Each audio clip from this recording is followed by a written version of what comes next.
Have a holly jolly Christmas. It's the best time of the year. Da da da da da da da da da da. I wish I knew more traditional Christmas songs. I always know the first line or two, but I don't know enough of it to kind of do it, you know? And I wish I knew more. I have the first, have a holly jolly Christmas. It's the best time of the year. And then I don't know. Well, it's the final episode of the year, folks, and we appreciate you being with us. I don't know if this is a Christmas story, to be honest with you. Is it ever? Is it ever on this show? Is it ever a fun holiday story? Is it ever a nice story? We got to do that one day, just nice story. But it's, as I've said before, the nice stories are almost more terrifying because it's like a guy who walked to work every day for 70 years and now has diabetes and one leg and no health insurance. Everybody at the plant that he works at got together and bought him a car. That's like the nice version of the story. Like there is no just really not, you know. So this is a story about a marauding group of white suburban teenagers in Arizona going around and killing people. Well, that's not nice. And apparently they're we cannot show any of this, by the way. So I don't think we can show any of this. This is all violent. Yeah. You have to be very careful here. We're under a microscope. We got an election coming up, and they're going to get real tight on the independent media, of which I am one of the most powerful members of the independent media in the world, me. And because of that, they're going to be very difficult to deal with, these censors. Mm-hmm. So if there's a way to show any of this, we have to do it very blurry or small. Yep. Yeah. All right. I'm just putting that out there. Because the kids now are filming their beatings. Let's start at the beginning. Let's start at the beginning. It's a Christmas story. Let's start at the beginning. There is a state called Arizona. Arizona is fine outside of Scottsdale and Paradise Valley, where I have several friends, and they maintain beautiful Spanish-style desert residences, some modern. Mm-hmm. And many of them have left the high-tax state of California and have escaped to, well, not the greener pastures, but the brown pastures of, and I like a desert mansion. I don't hate it. I spent quarantine in Palm Springs. I have no hatred for the desert thing. It's not for me per se, but outside of Scottsdale and Paradise Valley, I don't know anyone in Arizona. I don't know how it works. I know only Scottsdale. I know only Paradise Valley. And that's all I want to know. Because when you get out of those places, you're in some type of hell. Really, it's like 115 degrees every day. They have these fake lakes that they dye this aquamarine color. Yep. And all these people get in these little swan boats, and it's hellish out there. And I'm not saying it's the surface of Mars is how they live, these people. Now, there's a town called Gilbert, Arizona. I've never been to this place. I will never be to this place unless something goes horribly wrong in my life. Lot of Mormons. This ties in with the LDS church. The Mormons are involved. I got very big into this. I'm not usually into true crime. I really am not, because it's usually some woman who gets kidnapped and you're like, oh boy, you know what I mean? And it's a very woman thing, true crime. It's because women fantasize about men who love them enough to kidnap them and put them in a trunk. But I've never, I have not been a connoisseur of the genre of podcasting, which is the biggest in the world, right? True crime. And I just basically pay attention to the news, and I read news from all over the country and all over the world. So I bring things to you before they happen. Who knew Meghan Markle was a cunt? I did years ago. I knew it was a joke. When I was saying people were celebrating it, I was going, wait, watch what happens here. I'm following this news out of Gilbert, Arizona, where this gang of children, this marauding group of white privileged, and I mean, Arizona privileged. They have these big houses that look like Olive Gardens or macaroni grills. I mean, the kid who's accused of doing this, I think his parents own an Orange Theory gym. So you comb the Reddits. What are you, they're going to sue me for that? Well, they don't know. You know what kind of lawyers I have? You know what kind of lawyers I have? Beverly Hills attorneys. Yeah, right. I have New York City attorneys, buddy. What are you, nuts? So I'm not saying anybody's name, by the way, because I'm not doing that. Mm-hmm. My point is that on the Reddits, they talk about this family like they're the Kennedys. They own a gym. They own a martial arts gym. But this is Arizona. Everyone there, a lot of them, they're all so desperate. They live in litter boxes in hell. And it's sand traps in hell they live in. So the family that owns the kickboxing gym is like the Bush family to these people who live in hell. No offense. Am I offending anyone? You live in hell and have nothing. So to anyone that has anything, these people are impressed. These houses are all made of the finishes that people that I know we use in like the outdoor fireplace. And then these people put it on the whole house. I'm going to get really distracted here, and this whole thing is going to be about masonry, and that's not what I want it to be about. First of all, none of this is going at anyone who lives in Scottsdale, who I've several friends in Scottsdale and Paradise Valley. The Great Phoenician, a lot of respect, a lot of people there. Wait, what am I even saying? There's a group of kids killing people in the street, I think. They're called the Gilbert Goons. They're a small group of people, and they run around and they brutally attack kids. They bash their heads in, and their teeth are flying everywhere, and they're doing it in In-N-Out parking lots and everything. And a lot of these kids are rich by the standards of Arizona. By the standards of Arizona. By the standards of Gilbert, Arizona. Not Scott, So they're connected, but then there's the Mormons who are involved. Now, I don't know much about the Mormons. I really don't. I don't know anything about the Mormons other than, again, please don't be mad at me. It's a very stupid religion. As the world religions go, it's very, very dumb. The premise of Mormonism is that God dictated the real deal to a illiterate guy who is also a drunk named Joseph Smith. And then that's the whole point here. Whatever and now, by the way, if it helps you live a good life, hey, if it helps you live a good life, if it helps you not kill and fornicate and whatever, if it is what you need, do it. That's the way I feel about everything. Now, as I get older, it's what you need. As long as what you need doesn't make me infringe on my right to be a person that doesn't agree with your thing. That's why I'm a little skeptical of the hordes of people coming over from the Middle Eastern countries, because they seem serious about the religion, very serious. So the Mormon thing, my cousin's husband is excommunicated from Mormonism because he, as any reasonably intelligent 17-year-old, he sat down one day and went, this is retarded. This is not it. Now, Mormons, I guess, are kind of gangsters. I didn't know this, but they're kind of gangsters.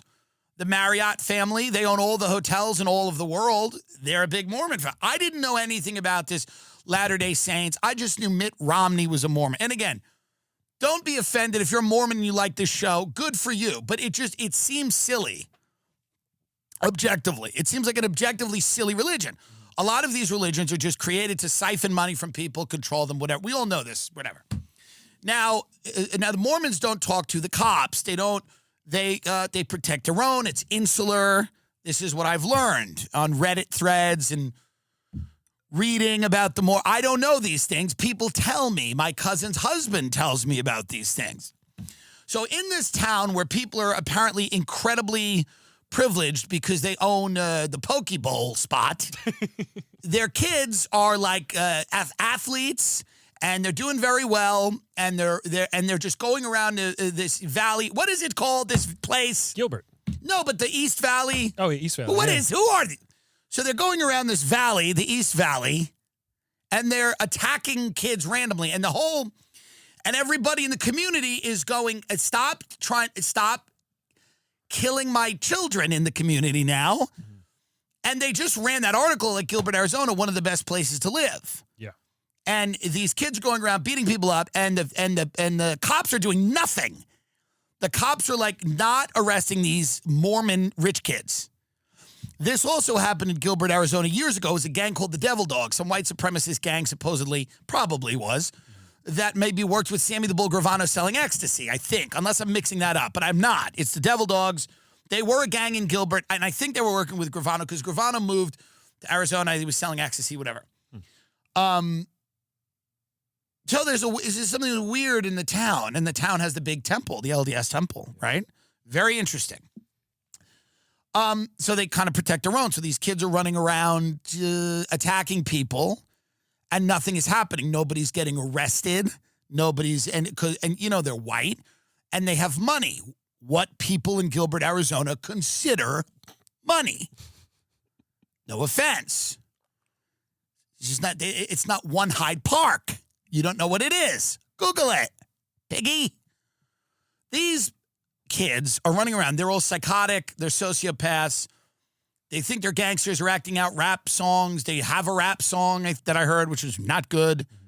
They're using drugs. They got guns in the videos, the brass knuckles. They have the gun out. And they're in the Macaroni Grill style mansion in Arizona with the gun out.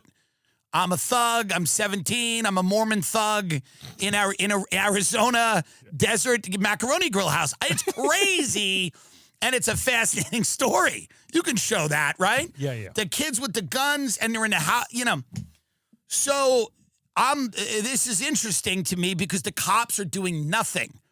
And I know people there. I know people there. I know everyone thinks it's Carrie Lake. It's not Carrie Lake. It's not. But I know other people. But I know people in the state. And they're like, this is super weird that none of these kids have been arrested. Because here's the deal. They kill a kid. Mm-hmm. This is what I've left out. There's a Halloween party, and this kid, Preston Lord, this young kid, sadly gets murdered. He's attacked. They stomp his head out on the ground. I mean, this is really crazy stuff for the nicest town to live in America, right? Mm-hmm. And what's not to like? 110 degrees, fake lakes, tarantulas. You know what I mean? What's not to like? Dust storms, scorpions, snakes. It's lovely. Mm-hmm. Now, marauding groups of teenage Mormons trying to kill you and trying to kill your kids, and the cops doing nothing. Mm-hmm. What is not to like here? So they kill this kid, and nothing is done. They don't do anything. The cops don't do anything. Supposedly, the cops are in cahoots with the parents who are in cahoots with the school, this prep school that these kids go to. I can't really say the names of these things because everybody's litigious. Mm-hmm. So I'm not going to say that, right? Am I wrong? You tell me. We shouldn't say the names. Well, I'm not going to say the names of the kid. Can I say the name of the school? You can say the name of the school. We could bleep it out if we find out later we shouldn't have it. I don't know but what does that even mean? The episode comes out tomorrow. Yeah. It's a school in Gilbert, Arizona, where a lot of rich kids go. Yeah, let's keep it at that. Keep it at that. Yeah. I'm not trying to get sued. Mm-hmm. What if this is a Jussie Smollett thing where we find out these kids didn't do it? They probably did it. I think they did it. Yeah. But you got to be careful now because, so they kill this kid and the cops do nothing really. Mm-hmm. And now the town has gone nuts. They're leaving their houses, these tiny little Olive Gardens wedged into the sand dirt where they live. And then some of the people even from the bigger Olive Garden, Macaroni Grill style homes. And they're leaving these homes. They're leaving their recliners. They're leaving their desert pools, their turquoise desert pools. They're walking outside onto their fluorescent lit streets. in the middle of the Iraq where they live, and they're walking to the police station. They're going, do something, you Mormons. Mm-hmm. This is what's happening in Arizona. Does anyone care? This is the news. This is the news now, what's happening. Yep. There's people in Arizona who just want justice for the kid whose head was stomped out by these crazy kids. And everyone knows who they are. Like everybody on the Reddits and all these things are going, no, it's these kids. They're the ones who've done it. And play this. This is the mother or the aunt. She's speaking, and she's speaking at this memorial. This is very sad. Yeah, this is the Vigil Thursday. When we got the call that Preston had been jumped, my husband, as the protector of the family, assumed the role of navigating traffic signals to get us to the hospital as quickly and safely as possible. As the nurse, I assumed the role of evaluating medical scenarios of what his condition would look like at the trauma center when we arrived. Bruises, maybe a black eye or some broken bones. Never could I have imagined the scene that we would walk into that night. I was the first one to get to the hospital. I checked in and I said, I'm Preston Lord's aunt, and he was just brought in as a trauma. The girl's eyes immediately dropped, avoiding eye contact with me, and said, please come with me. She buzzed me into a small room, sterile and alone, 4 white walls, 1 tan couch, a single sage green chair, 1 medical supply box of Kleenex. As the averting eyes closed the door to this hospital cell, the only words she could give me were, the doctor and social work will be in soon. Yes, okay, listen. This is very tragic.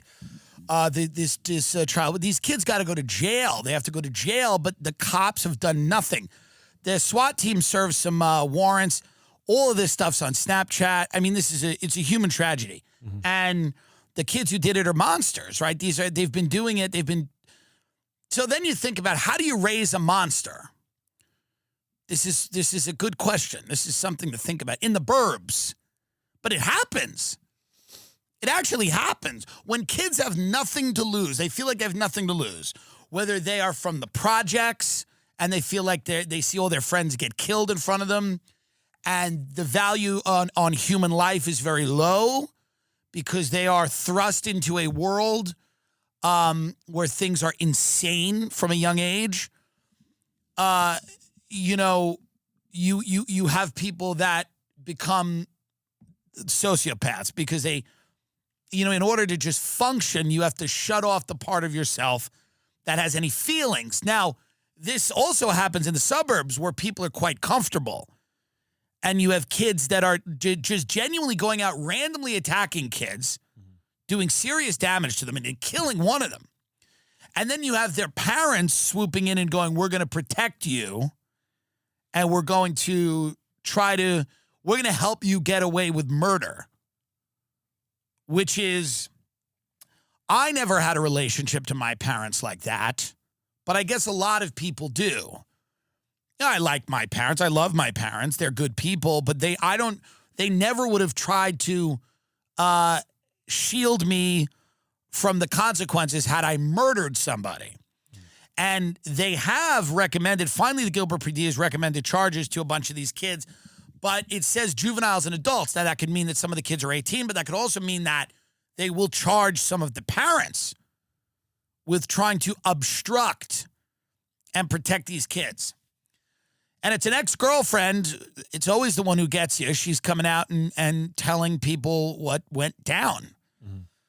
This kid was 16 when he died. When your kid dies, it really ruins your whole life as an adult, as a parent. You can never really come back from that.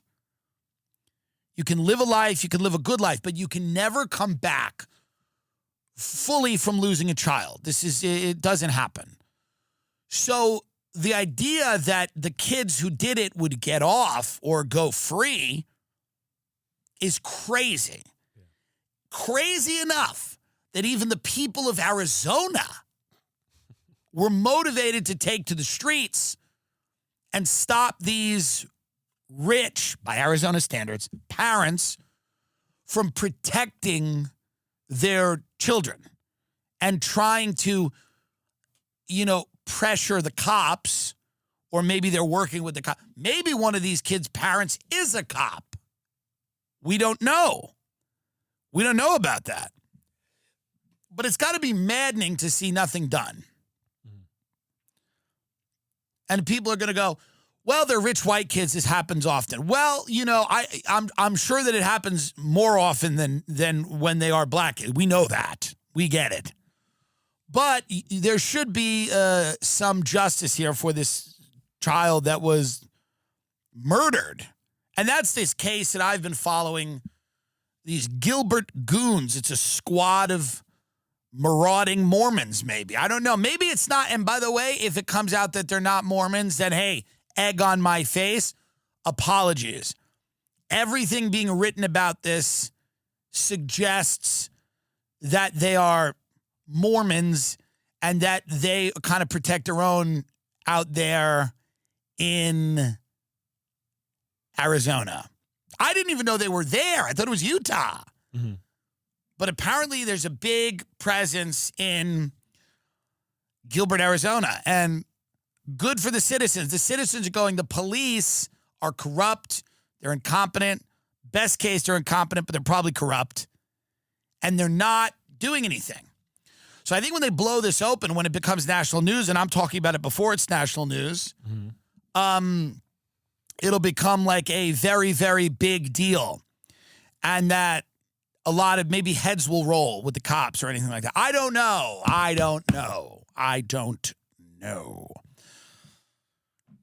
In another spate of happy news, a Florida teen kills his sister over Christmas presents. I got to be honest with you. I was at a few Christmases this year, my father's, my cousins. I am telling you right now, I feel like we are getting kids too many presents in the country. I think this is what makes the Gilbert Goons goons. We give them too much.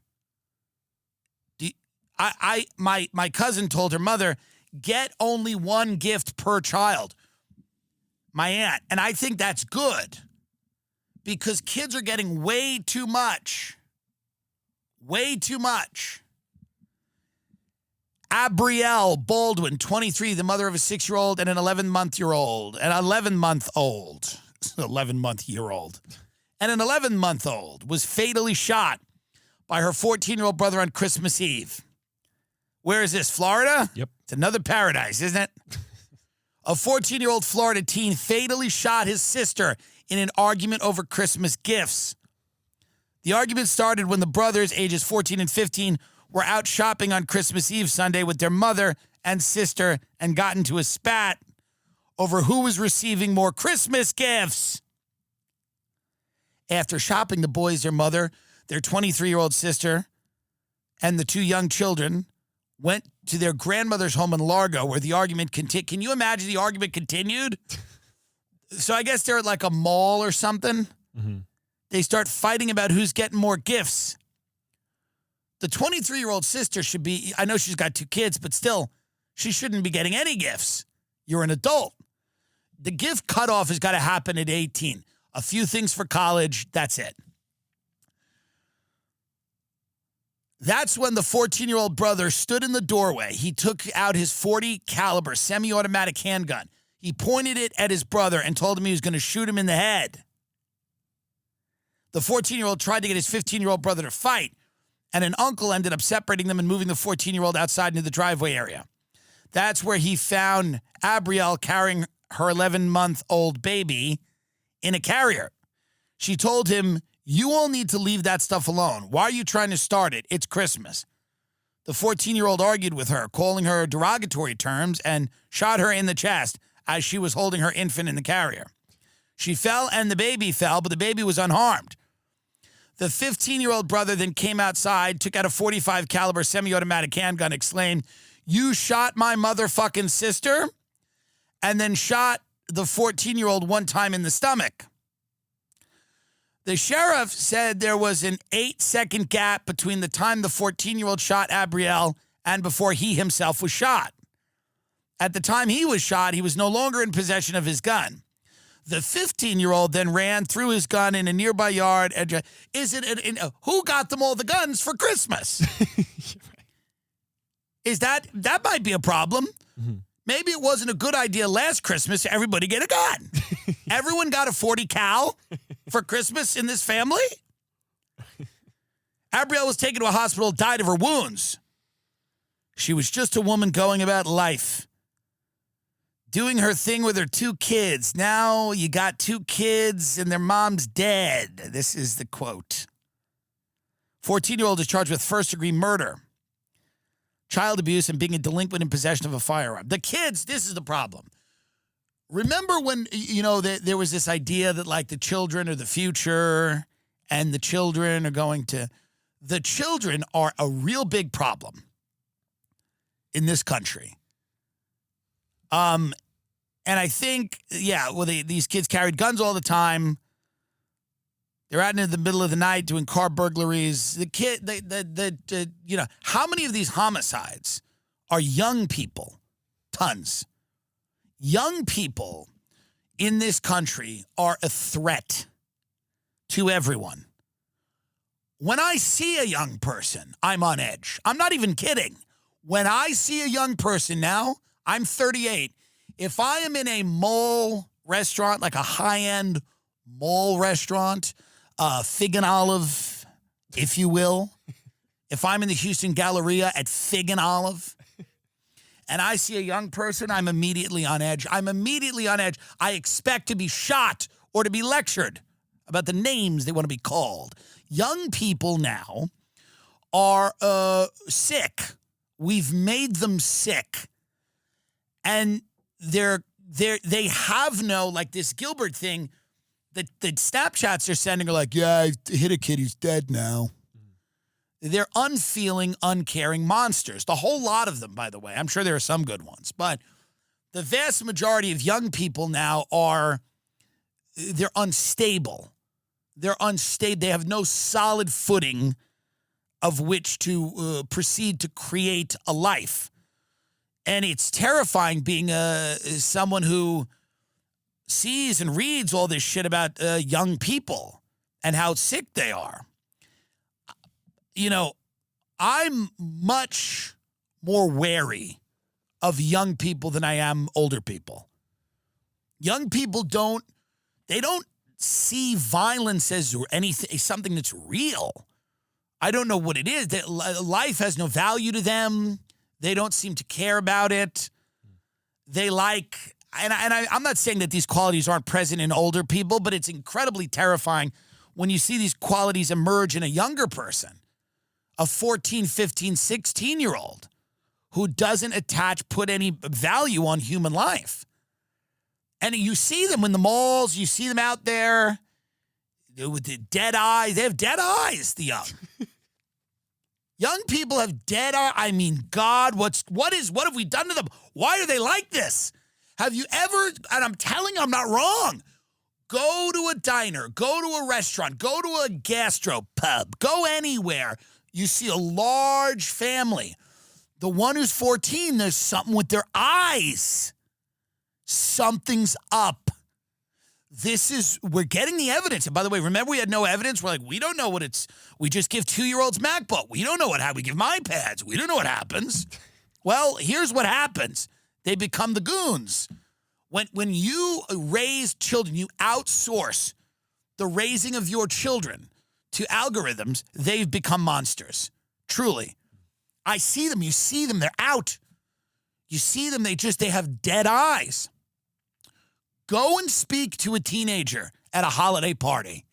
They have dead eyes, and it's terrifying. And I know I'm going to get all these messages. Not all of them. Well, a lot of them do. A lot of them do. I think we have more than enough evidence now that whatever we're doing to them is not ideal across the board. It's kind of, disturbing. I don't have children myself, obviously, and I but I know people that do. And they're trying to do the right thing. But, like, you know, I also know that a lot of these kids, they're fully being raised on TikTok. They're fully being raised by algorithms.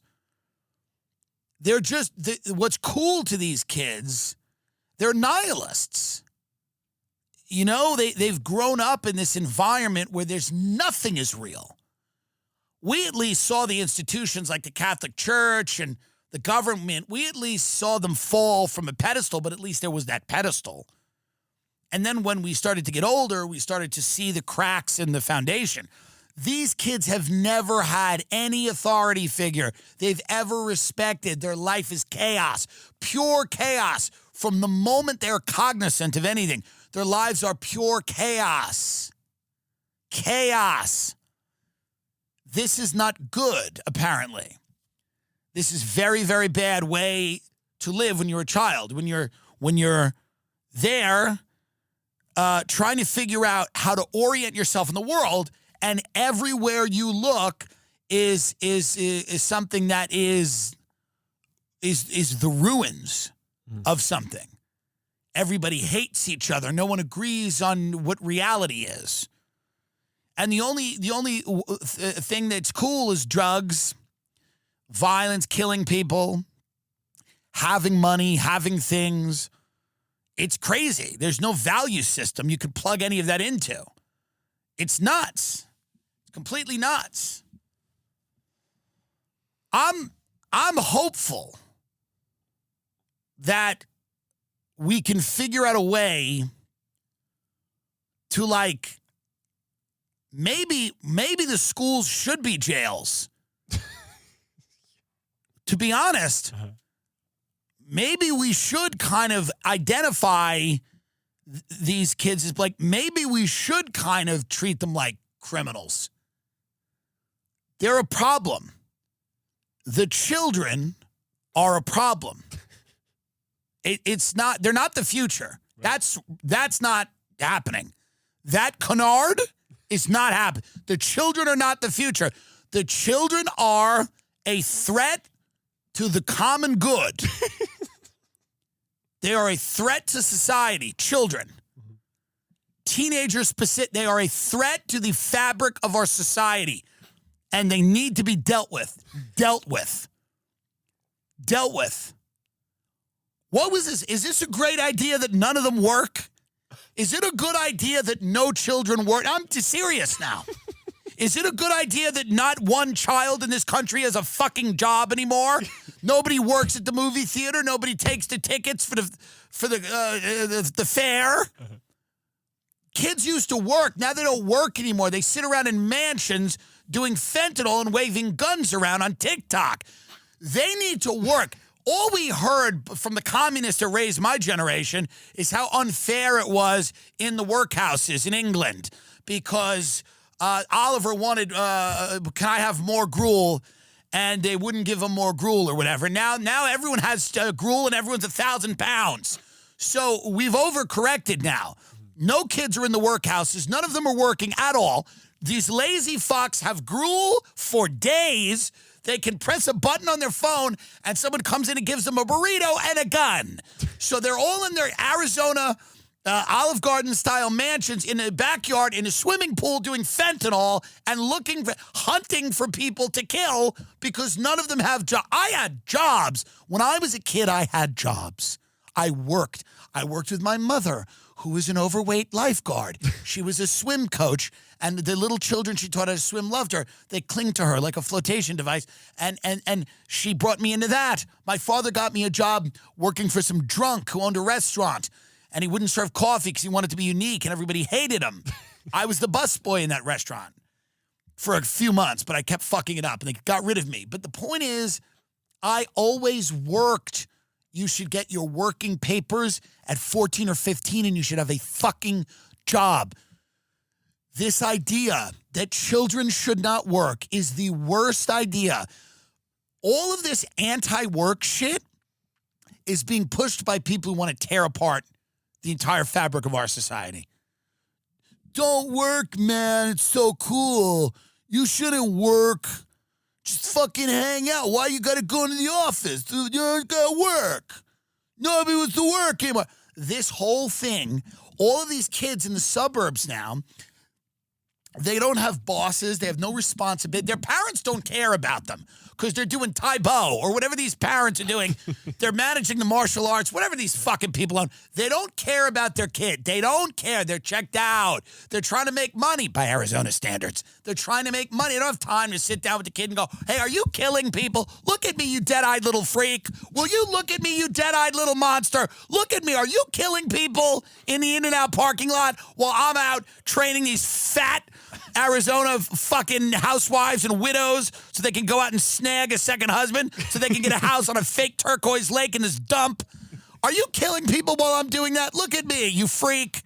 They don't have the time. These parents don't have the time. They're trying to climb the ladder of nothing in Arizona. It happens in New York City, too. These big hedge fund people, their kids going in and out of rehab. I have a friend.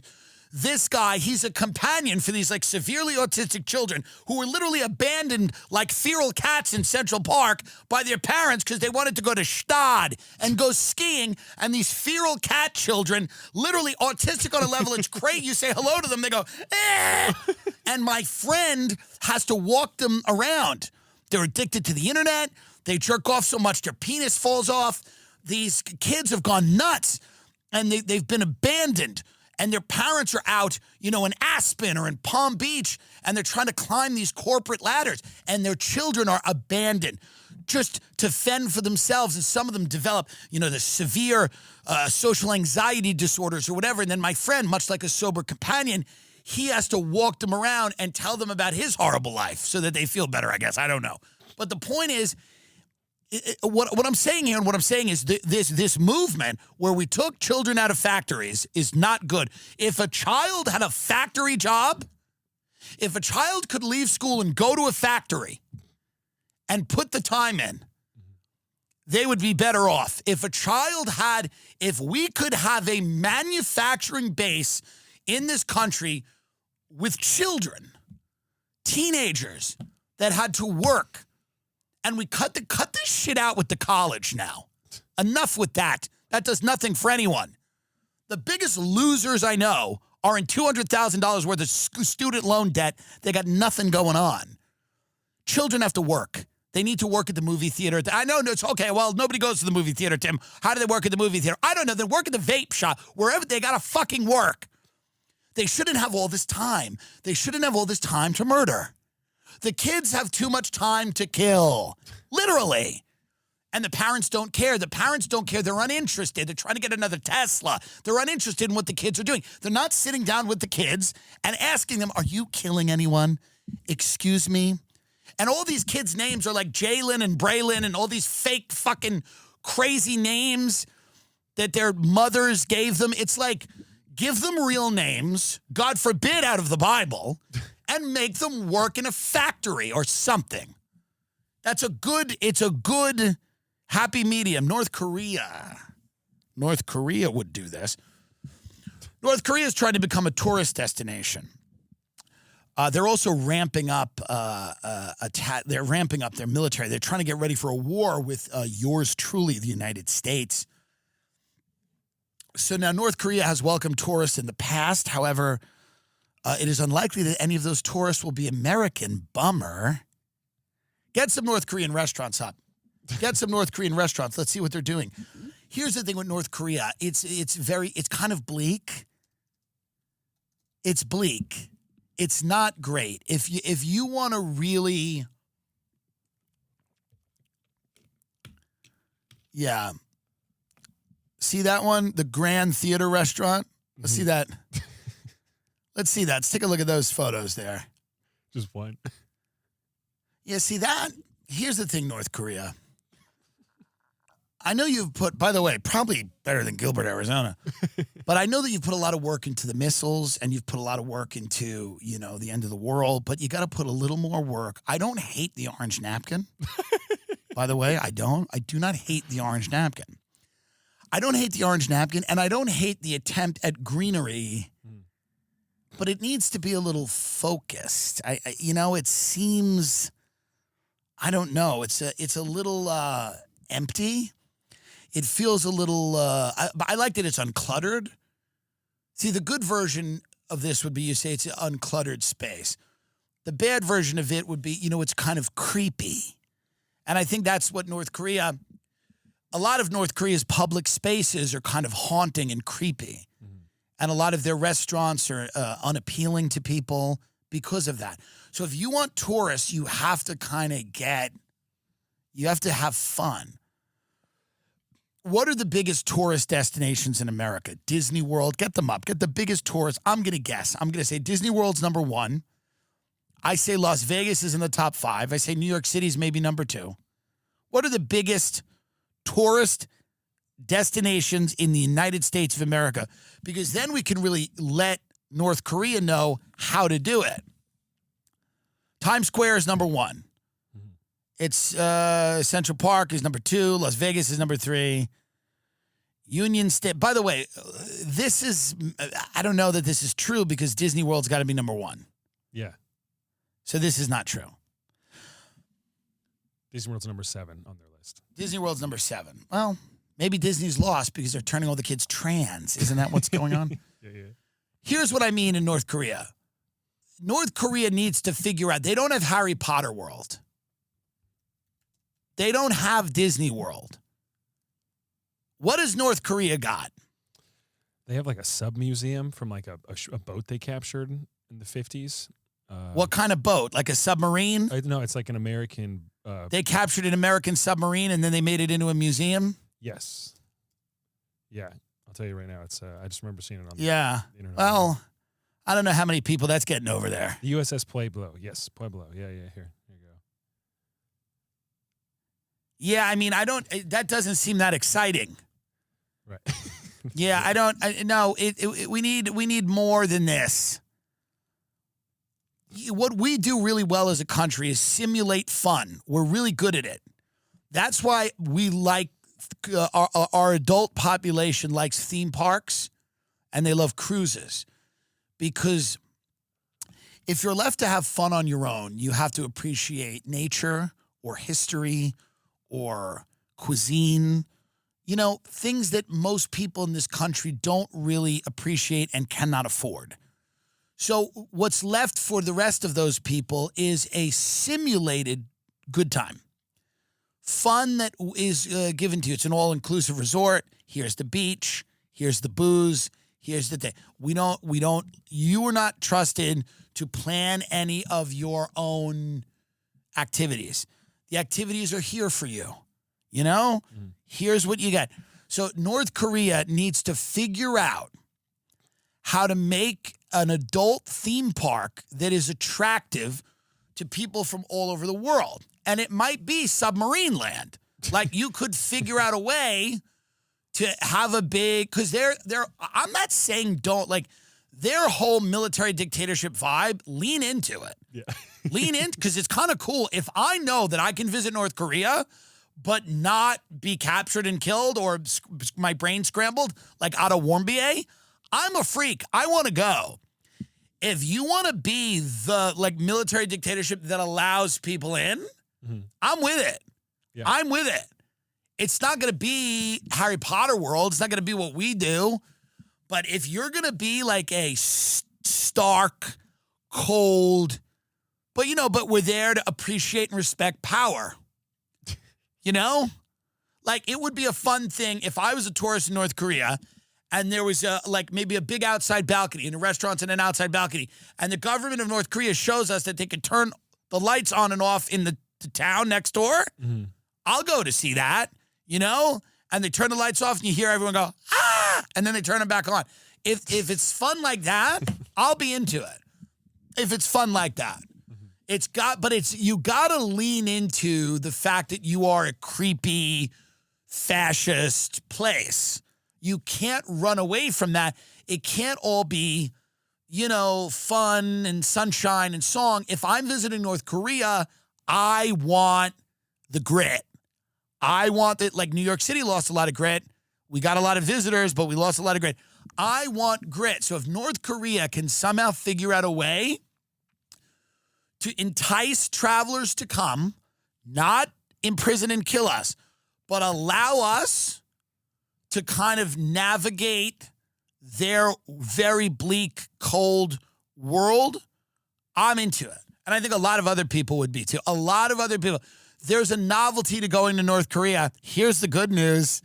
Here's the good news. There's a novelty to going to North Korea.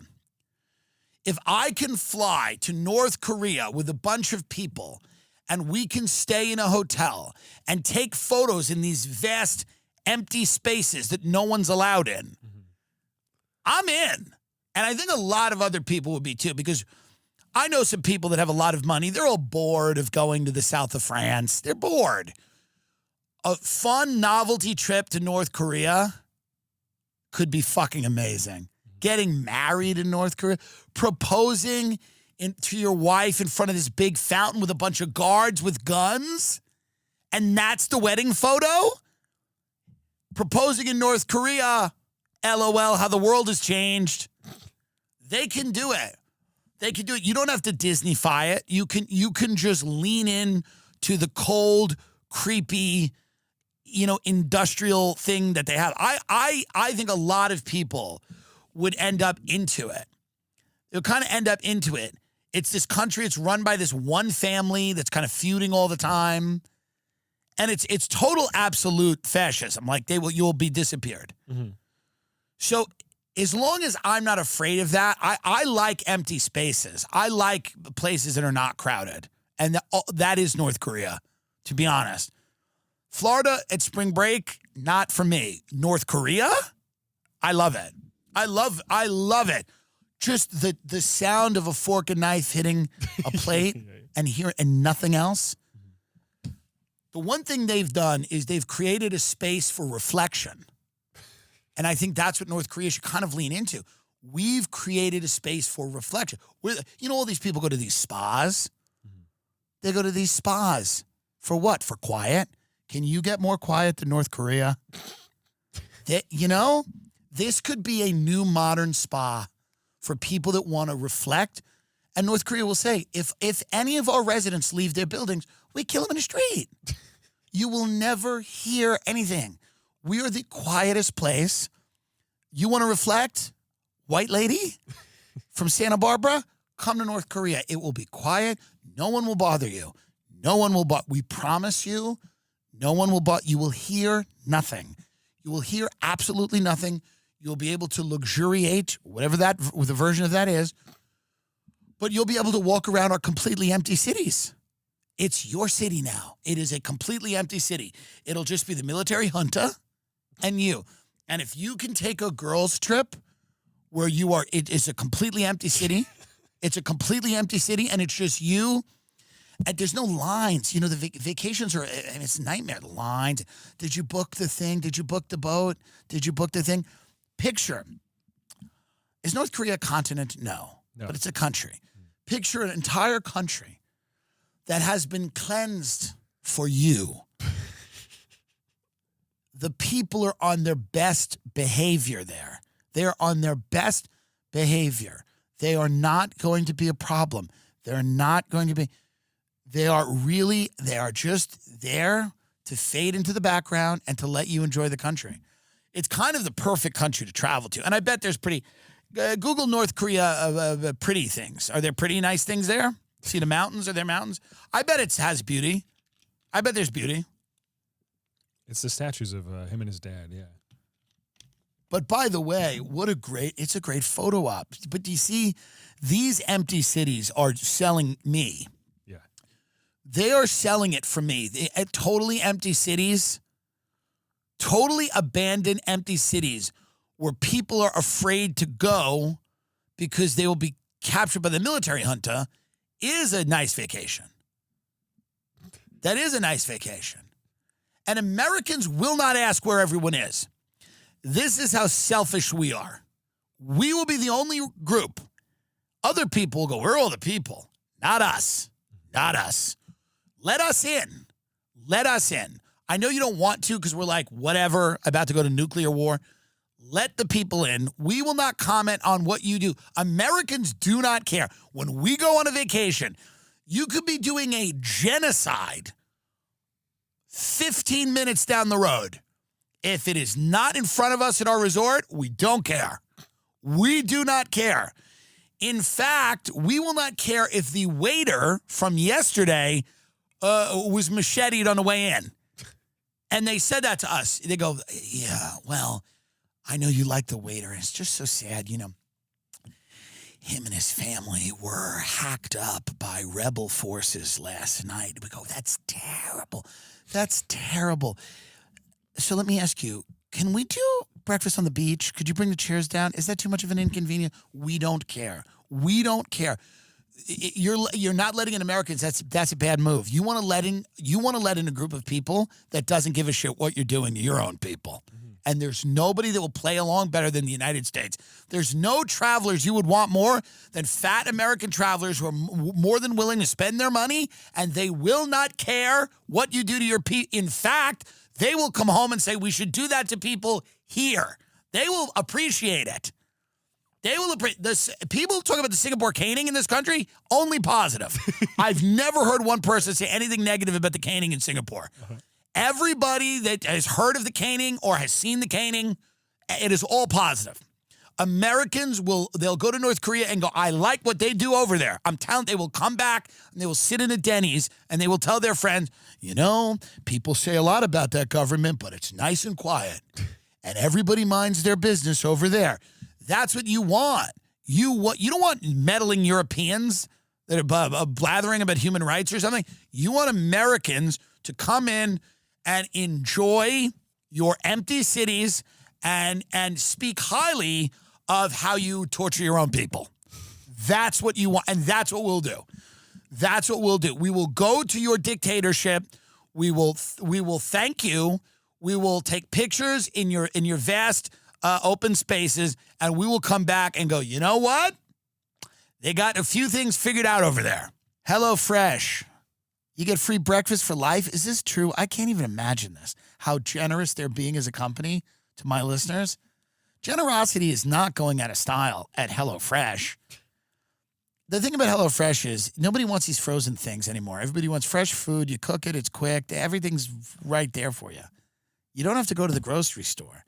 Everybody's sick and coughing and touching each other, touching the food. HelloFresh, you get fresh 15-minute recipes. You make them, you're on a date, come on over. Make the food, let's make the taco here. Everyone's happy with fresh food that can be cooked very quickly. I'm telling you, this is the way of the future. It's actually the way of the now.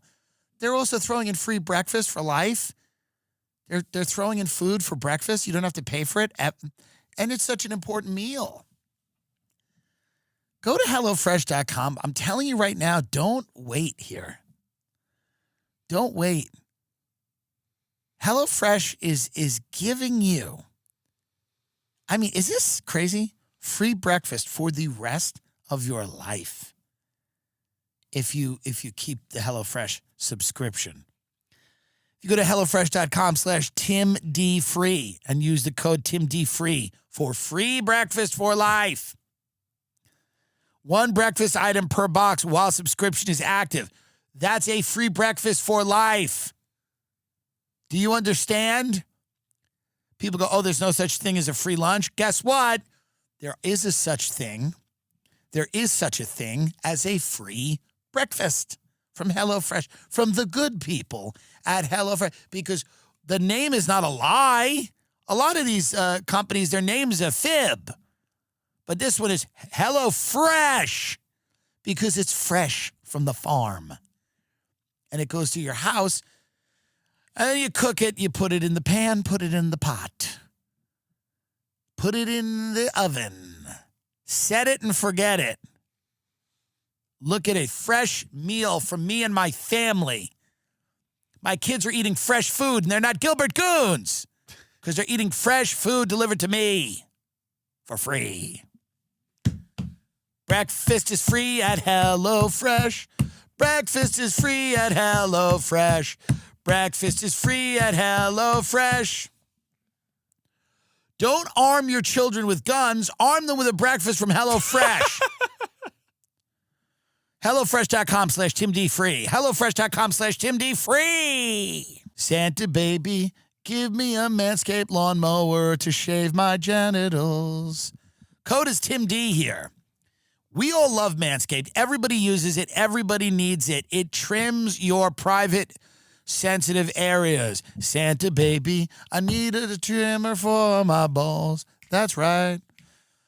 Go to manscaped.com, Santa baby, and use the code TIMD, TIMD. Santa baby, I want to shave my pubic hair without nicking my shafter balls. Go to manscaped.com. It's amazing. I'm telling you right now. Look at this. Is your boxer game weak? Take care of the chestnuts with Manscaped Boxers 2.0. Wow, they got their signature jewel pouch to keep your balls calm, cool, and collected. Nose trimmers, the shears, nails, nose, they're really trying to groom you here. They're expanding. It's not just the ball trimmer, but they have it. But they're going for the nose hair, the nails. They're going to take you and make you a better person, a more presentable human being. Get 20% off and free shipping with the code TIMD at manscaped.com. That's 20% off with free shipping at manscaped.com and use the code TIMD. Say ho, ho, ho to a well-groomed mistletoe with Manscaped. Southwest Airlines has debuted their Customer of Size program where if you are a fatty bun batty, you can get an extra seat on one of their planes. Now, obviously, the people who travel Southwest are, there's no first class. They are getting a good deal, but now there is a Customer of Size policy, meaning if you are a fatty bun batty, you can go and demand an extra seat at no charge from the people at Southwest, which is interesting, right? Because the way that they make money is by selling their seats. And if you are fat now, you can demand that they lose money on a seat if your girth hangs into that seat. You can demand it. You can demand it of them. And they are offering it. They want to win the business of the fats. Southwest is coming out and going, many of the people that take our planes are morbidly obese. We need to keep winning them over. The armrest is the definitive gauge for a customer of size. It serves as the boundary between seats. If you're unable to lower both armrests and or encroach upon any portion of a seat next to you, you need a second seat. You need a second seat. What can I expect during boarding if I'm a customer of size? If you have an extra seat boarding document, you need a boarding document, like North Korea. If you have an extra seat boarding document, you can choose to pre-board to select seats that best meet your needs. You can also choose to board with your original boarding group and position. Once on board, if necessary, please request a seatbelt extension for our flight attendants. Can you ensure no one takes the seat beside me if I've secured a second seat? Unfortunately, no. We encourage you to pre-board to locate adequate seating and place the seat reserve document in the adjacent seat. Our ground operations and in-flight employees communicate about customers' needs, and if you need seating assistance, you should. So they're going to give you you get on a plane. They go, hey, Piglet. And they give you a thing that says seat reserved. Mm-hmm. You go on the plane. You're sitting in the seat. You're a fatty bun batty. Some old hippie granola granny who's visiting her son in Tulsa gets on the Southwest flight, sits next to you. Obviously this seat reserve thing, you got to keep telling everyone who gets on a plane that you're a fat fuck. When they go, the seat's reserved, go, yeah. And then eventually people around you are going to go, who's it reserved for? Because eventually everybody's going to be on a plane. And then that's when, think of how humiliating this is. That's when, okay? Because apparently you've been sucking your gut in the whole time. That's when you take the seat reserve side, you lift the armrest, and then you breathe out, and you let your gut then travel into the next seat. And then everybody goes, oh, that's what it was for. What a humiliating process. What a humiliating process for the Southwest customer of size. You have to get on the plane and put a little piece of paper that says, "Hi, I'm a fat fuck," next to you. The seat is reserved. And now everybody around you is going to be like, who is it reserved for?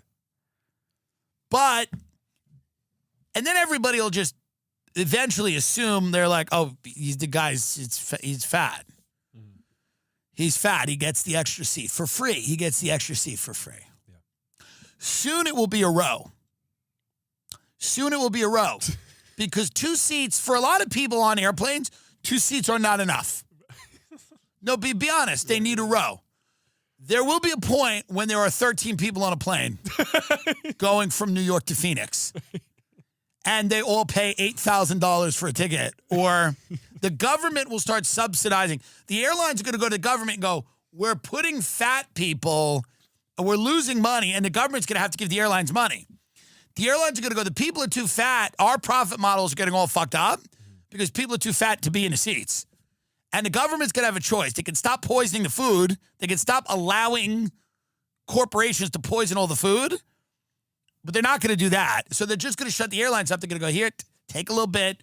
Here's a little money because now you're losing 30% of your seats. You'll get to a Southwest. You'll eventually walk onto a Southwest flight, and there'll be 1 seat in every row that has that thing that says, this is reserved. For what? My gut. My gunt. It's reserved for my gunt. And then I just love the idea of like you're on the runway, the boarding door has now been closed. And you're just sitting there and you're like, all right. And you pick that up. What would be really funny is if you put your food there. If you put a bag of McDonald's on the seat on top of that reserved thing. You put a bag of McDonald's on the seat and then just open it and then just you have your, so you've let your gunt.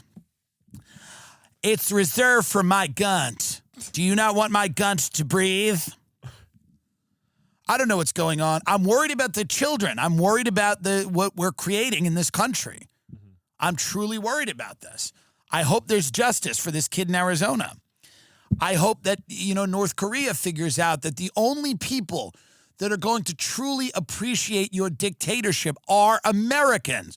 The only people that are going to let you commit human rights abuses while they splash around a quiet pool are Americans. You need us. We need to come together on this. We will watch you publicly execute people and we won't say a word. Just put a waffle machine in the lobby. We do not care. I'm telling you. We will say only positive things about your criminal justice system, your military justice, whatever it is. We are on the road, TimDillonComedy.com. We are on, and Taylor Lorenz, by the way, not going to her Christmas for the 4th time in a row because of COVID. By the way, starting to like her. Starting to kind of like Taylor Lorenz. Obviously, she's blocked me on Twitter, and, we don't see eye to eye. But I got to be honest with you, I'm starting to like Taylor Lorenz now because she literally, go back to my Google image thing. Go back to Google. There's so many photos of me that I hate. Why are they out there? Which ones? I don't know. Anyway, can I get the photos I hate removed? I had Noah Tishby on. TimDillonComedy.com, folks. Brea, California this weekend, Columbus, Ohio, Bethlehem, Pennsylvania, Washington, D.C., Northfield, Ohio, San Antonio, Dallas, Atlanta, St. Louis, Indianapolis, Boston, another Boston, Connecticut, Foxwoods, Chicago, Dania Beach, Indio, California, out there in Palm Springs, Palm Desert, Phoenix, Atlantic City, a bunch of other casinos and stuff too being announced. I want to say it's year end. It's year end. It's the end of the year. The year is ending. And we're heading into a new year. And it's been a volatile year in the world. But, what I believe that 2024 We all expect it to be crazy, and it probably will be. But maybe in some way, wouldn't it be amazing if 2024 was like boring? Wouldn't it be great? Wouldn't it be lovely? Wouldn't it be ideal? What if Trump and Biden just both die? What if they both die? And what if we have the most boring, it's DeSantis and Newsom? Mm-hmm. What if we all move to North Korea? What if, we keep anticipating 2024 with dread, but maybe it's actually not going to be that bad. Maybe there will be justice for the Gilbert Goons. Maybe we find out the Gilbert Goons didn't even do it. We won't. But, maybe the Mormons save the day. Maybe they stop ruining everything with Marriott's. Right? Yeah. Maybe my building in New York City allows me to put a pool on the roof, which I've been asking to do. Stop with the engineers. Enough with that crap. Maybe good things will happen. Let's be positive. We spend a lot of time on this show being negative because that's where the news is. But maybe the good things will happen. Maybe Trump gets elected and maybe people are actually okay with it this time. Maybe it's just old hat and there's no protests and no riots and no one's, you know what I mean?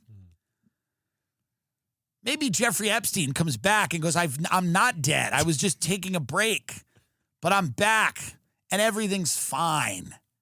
I don't know. I don't know how it all. But I'll tell you, if here's what I will tell you. If you have a positive attitude, it means nothing. And I want to just end on that note. Really, if you wake up every day and have a really good attitude, and you see the world through a lens of positive, it means it's utterly means nothing at all. So with that, and I'm not saying don't do it, but it has no bearing, or it just doesn't.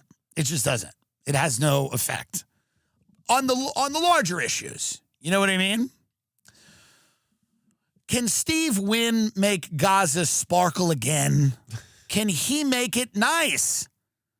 In 2024, will we not see Steve Wynn in Gaza? What if the 30 people that Israel didn't kill over there all become blackjack dealers? Something's going to happen over there. That's good. That's positive. Something good's going to happen somewhere. I know it. We might look back on this, and when you're on a roller coaster in Gaza, and it's a little tasteless, but you're on a roller coaster, and you're doing a bungee jump, and you're at the new Steve Wynn property in Gaza, the Encore Gaza, and you're there, and you're going, hey, let's just enjoy what we got here. I know it wasn't great, because that's what it's going to be in like 20, 30 years. You're going to be at the Four Seasons Gaza, and you're going to go, oh, it feels weird. You're going to go, this kind of feels weird. And you're going to roll over, and you're going to knock on your door, and the person's going to hand you, like a nice eggs Benedict with lavash. And they're going to find a way to do it the way they do. It's a little hummus, little pita, with the eggs. Mm. And we're going to go, and you're going to, hi, thank you so much. Are you like originally from here? And they're going to go, yes. And you're going to go, right. And you're going to, and how long have you lived? And your husband's going to go, honey, no, shh, honey, shh. And then someone's going to go, I've lost my family. I was killed in the war. And you're going to, oh my God, oh no, that's so sad. That's horrible. I'm sorry, but we had 2 orange juices.